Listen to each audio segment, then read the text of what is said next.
এ যুবক যুবক, কোন ভরসায় তুমি ঘুমাইতেছো রে? কোন আশা নিয়ে তুমি গান শুনে ঘুমাইছো? তুমি তো জানো না এই রাত আর এই ঘুম তোমার জীবনের শেষ ঘুম কিনা।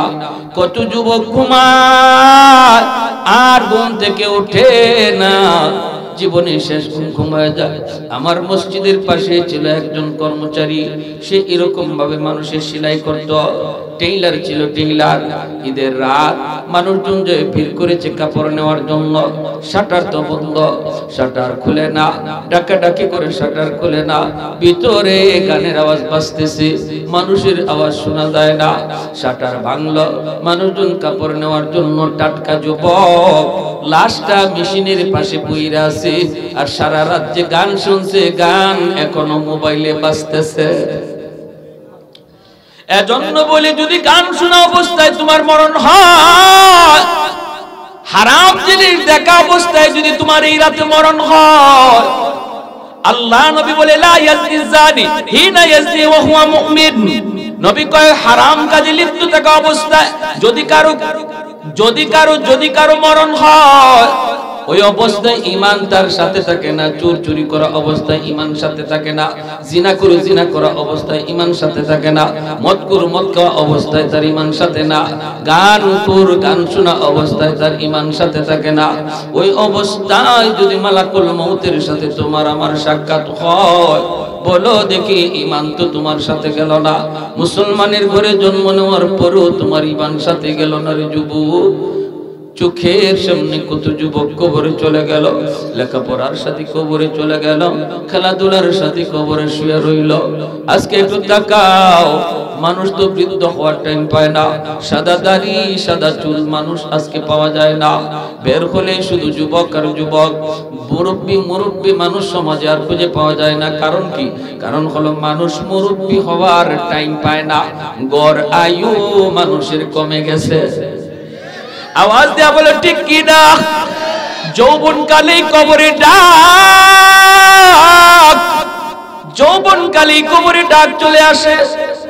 এজন্য কোন ভরসা, কোন আশায় তুমি গুনার কাজে এখনো মগ্ন, যেখানে আল্লাহ পাক কুদরতি হাত নিয়ে তোমাকে ডাকতেছে, যুবক যাস না, আয় আমি আল্লাহর দিকে আয়। ইয়া আইয়ুহাল ইনসান মা গাররাকা বিরাব্বিকাল কারীম। বান্দা তোরে কোন জিনিসে তোরে আমি আল্লাহ থেকে ভুলায় দিল, কোন জিনিস তোরে ভুলায় দিল?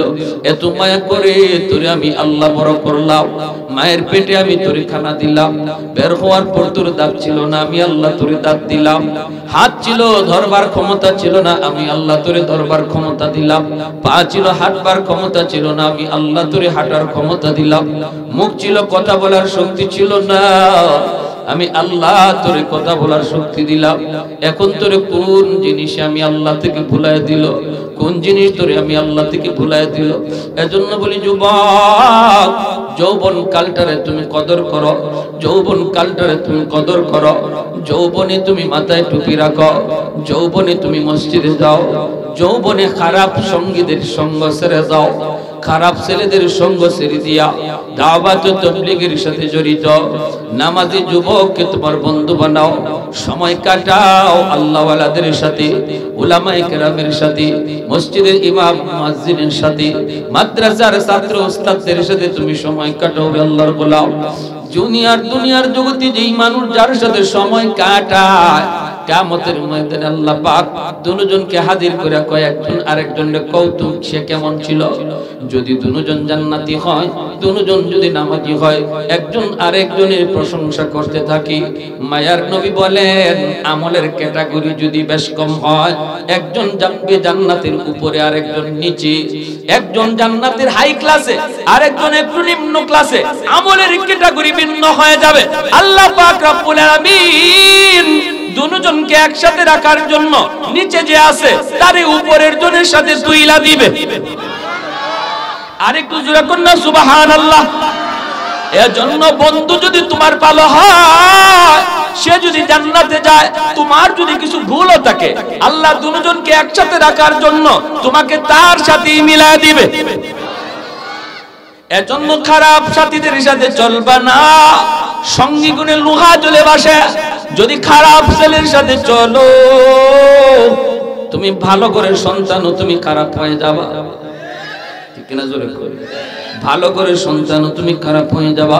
বাবা কোনোদিন তোমার খারাপ চায় না, মা কোনোদিন তোমার খারাপ চায় না রে যুবক।